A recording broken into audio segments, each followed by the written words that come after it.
I think an awareness of the fact that our attention is the most prized commodity online. And the fact is that the internet runs on the economics of attention.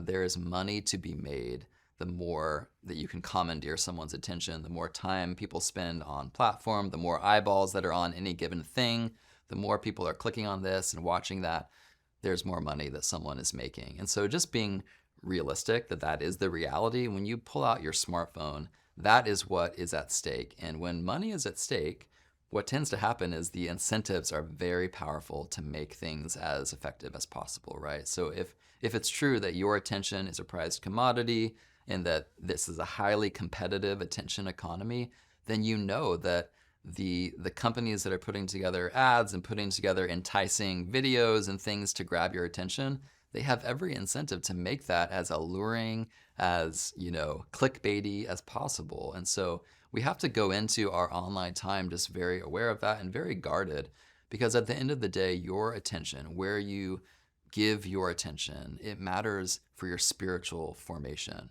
What you attend to in life is what is shaping you for good or for ill. What the intakes that you let in to your soul, the things that you let, the voices that you let come in, the articles you click on, the videos you watch on YouTube, all of that is shaping you. And I think we need to be realistic that what is at stake is our spiritual formation. And when you're less guarded and you're kind of casual with where you give your attention and what you click on and what you choose to spend your time watching, you can see your soul atrophy. You can see yourself being malformed.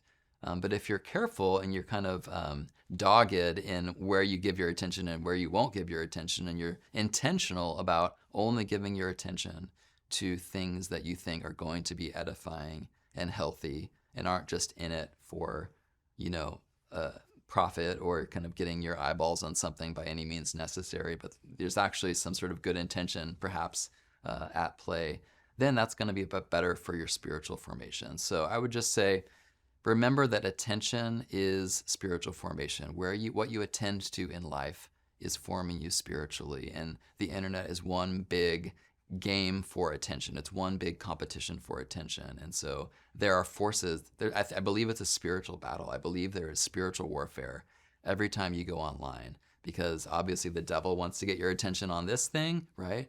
And I think God would have you give your attention to things that advance your spiritual growth and advance the mission of the church, which there's plenty of that, online as well. So you just have to be careful with where you give your attention and recognize the stakes are huge.